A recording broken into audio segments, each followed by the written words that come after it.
I have 3 new perfumes in my perfume collection and I'm going to share them with you. 2 of them I have pretty much flankers of them already in my collection, so we're gonna differentiate, and then 1 is new. Let's start out with one that I have a flanker of. So it is about Fugazzi's Angel Dust. There is Angel Dust the original. There is the extrait version, which I have in my collection, and they now sent me the scented hair mist. So let's get into that. First of all, I discovered that the name is a little bit difficult because it could be seen as like a drug, I think, and I'm not too familiar with it, but once I typed it into Google, I did find something related to that. So not really sure what this is supposed to smell like. I saw it as like real, like literal angel dust, like angels coming from heaven and dusting us with their perfume, and this is going to smell like that. And I was a little bit confused about it because to me I was imagining something else. But if it's supposed to smell like something else or like an experience that is something completely different, then maybe this is what it would smell like. I have no idea. But this is the hair mist, and I'm going to spray it in my hair.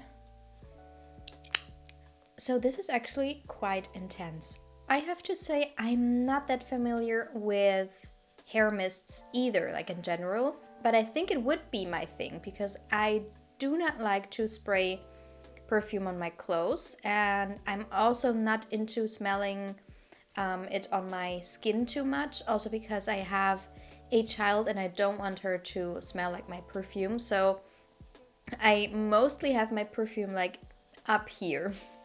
And so a hair mist would make sense. But in my mind, I thought that it would be like a body mist when it comes to the performance, like quite weak and not worth the money. But these hair mists most of the time are a lot more inexpensive.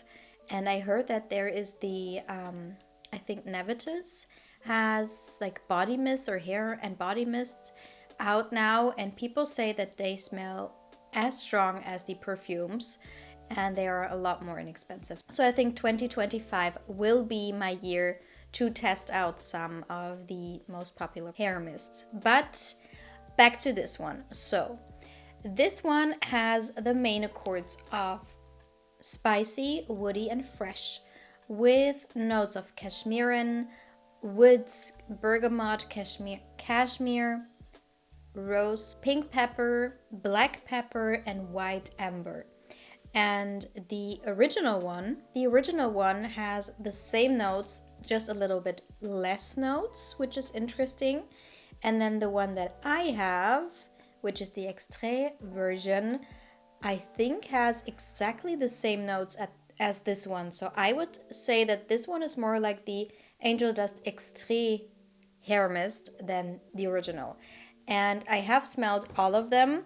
The original is a little bit more quiet, which is why I was excited to try the extrait version. And that one is a lot more louder. And this one, to me, smells almost exactly like the extrait version. So if you, in your mind, think of marshmallow, fluffy, sweet, creamy, this is what I would imagine when I think of Angel's Dust. This is not it at all. This is like an ambroxan bomb. If you like your molecule scents, fresh woody scents with something green and citrusy in there, this is going to be your new best friend. And because there is quite a lot of this cashmeran and also cashmere, it does get something almost like creamy, but not creamy, more like well-rounded and not as sharp as ambroxan and ambrox and those types of notes can be. But I mean, I love Molecule O2 by Eccentric Molecules. It's one of my signatures, and so I'm very familiar with this perfume DNA.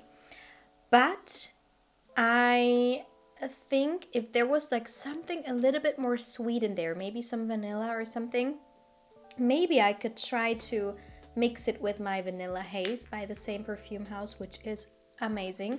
This would be a lot more higher up in my ranking in my head, but because it smells like a lot of perfumes I have in my collection, I'm not as excited about it. But still, when it comes to how it is being made and the quality, it's amazing. This is, like I said, Ambroxan Woody Fresh, and definitely unisex. Definitely unisex, because there is nothing where I would say this is typically feminine or masculine. It sits right in the middle for me. And as I said, the performance is quite good. So when I spray this, I can smell myself hours later, and it's only in my hair. Then I got a perfume from one of my colleagues. He's called Kai. He's from Germany, and he has a perfume house called Kai Porten, so his name. And I think he has two perfumes. One is oud centered and this one is cherry centered. So this is called Cherry X. And one disclaimer beforehand, I'm really sad that, especially in those perfume threads, a lot of people are in general anti content creators and especially perfume brands. And I'm always thinking like, do you know who is behind a lot of those perfumes that you love? Not all of them are perfumers. I met so many of the CEOs of perfume houses, and a lot of them are not perfumers or not into the topic, you know? They're in love with perfumes, of course, but they do have their experts that help them. I don't know why that is such a big issue. But with that being said, Cherry X is beautiful. First of all, this packaging is so heavy, so luxe. I mean, I have another bottle here with a gold cap as well. This one weighs double or triple of what this one weighs, and you can like hear it, like this is like proper metal and this one not. So also like the bottle itself is really heavy. We have this plaque on here which is also quite nice. So the packaging is incredible. This is the packaging, and Kai told me that he's going to change that to something even more exclusive and luxe. But we have the notes on here, which I always appreciate. And the notes are saffron, black cherries, cognac, rose, bitter almond, sandalwood, and oud. Let's be quick. This is, if you like your boozy cherry perfumes and you are not afraid of a little bit of an oud, then this one is absolutely beautiful. This is so well made. It could be from the Middle East. You can definitely smell the oud, but it's not a very animalic, very hard and challenging oud. It's an introduction, I would say, to oud, just because of the sweet cherry mixed in with the creamy nutty almonds. And is there something boozy in here? Yeah, cognac. You can definitely smell it. It does give the same effect as Angel's Share by Kilian. Same effect, like this type of like boozy fruitiness, but this is cherry. The other one goes more into the apple direction, but they go into a similar direction, I would say. But of course, you have your Tom Ford's Lost Cherry, Duchessa by Gritti, perfumes like that. To me, they are all in the same family because they all use the same notes to combine them with the cherry. A lot of them have almonds in there or something of a liquor, cognac or whatever. I'm not too familiar with different alcohols, but yeah, they all go into a same direction. They're not too fresh and clean. I love my clean cherry perfumes. I would love to have someone bring out a clean and fresh cherry perfume. But this one is beautiful for, I would say, fall to spring. Yeah. Because it is not too deep and thick, even though it is oudy, it is boozy. You still have something light, and it's very easy to wear if you like your terry perfumes. The projection is not extremely loud, but it is there, and the performance and longevity is very good. When I spray this in the morning, I can smell myself in the evening easily. And the last perfume is not a flanker, but they relaunched it, I think. So basically this is Sol de Janeiro's Cheirosa 48. And this one, does it say it on here? I think this is bikini season, I think it was. It's strange to me because bikini season is orange and this one is bright pink. But I do feel like it was the bikini season. Whatever. So Sol de Janeiro always has summer limited editions, which are all very good. And one of them was my favorite. And it was, I think, called Bikini Season. Basically, it was a guava body mist, which I adored. I used up so much of my bottle. And then they discontinued it. And I was so sad, and I didn't get to show it to you more, even though I was wearing it. And then I got a big package a few days ago with all of their perfumes in their core collection that are there right now. And this one was the only one missing. So I was like, oh my God, I have to try it right now with you to see if it is in fact Bikini Season in pink. So, oh yeah, you know what? On perfume-y, you see, no, you cannot see. Can you see it now? Maybe. So we have Cheirosa 48 here.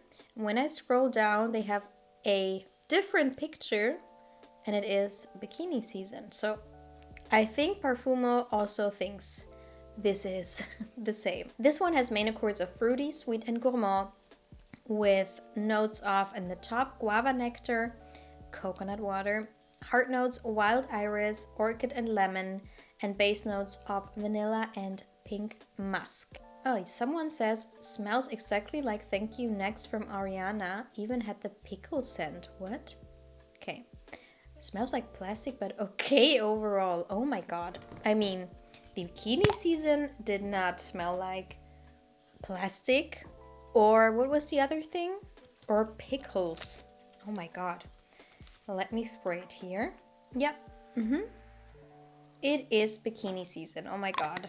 I'm so happy. I'm so happy for me, but also especially for you, because I get to show this to you and you can buy it easily. Oh, this is so nice. I love this. Okay, so basically this is a guava centered fragrance, and I love guava. And guava is so difficult because even the fruit sometimes doesn't taste of a lot. It has to be ripe. You have to be in the perfect location to have a tasteful, juicy, ripe guava to really experience the real taste of the fruit. And this one captures this guava taste in such a beautiful way. I love it. So this one is uber sweet. You have to like very sweet perfumes. It's on the verge for me, but I still enjoy it so much that I do wear it. You have the guava, of course. You have the lemon, which gives it this tartness to it. The vanilla is very prominent. It's like a lot of vanilla sugar in there with guava. And then the coconut water I also get, and it is in fact coconut water. It's not creamy, it's more watery and light and very sweet as well. So it's basically guava, vanilla, and coconut water to me. I don't really get a lot of the orchid or musk. The iris, maybe I get a little bit of the iris. Yeah, I would say so, because it has this light dusting of like a powdery, maybe like powdered sugar from the iris. It's beautiful. It's not like something extremely innovative, but still I have nothing like that in my collection, and I do crave fragrances like that from spring on until the end of summer, because it just is such a happy scent. It's so sweet and yummy and fun. You can easily mix this in with a fragrance maybe like this, which is Knowles 14. So a clean laundry, fresh type of scent mixed in with this. Beautiful, match made in heaven. And I have so many of those clean laundry scents, and this one is such a good match. So if you go on a vacation, you can take both, and then sometimes you're in the mood for something fruity and sweet, you wear this, and sometimes you're in the mood for something just clean and you wear this, or sometimes you want something in between and then you mix them. So you have basically 3 perfumes in one. No, but like 3 perfumes in 2. Anyway, I love this. I'm so excited. And also, it's not super strong, but it's also not super weak. I tested some perfume mists from Victoria's Secret and Bath & Body Works the last couple of weeks, and some of them are so weak, even when I spray it, I cannot really smell anything. It's like very faint. And this one, if I overspray, I can smell myself for hours. So that one is a good one. So this was my perfume haul. Let me know if you've tried any of those perfumes. And if you want me to review more of my colleagues' creations, I'm happy to do so. And I hope to see you in my next video. Bye!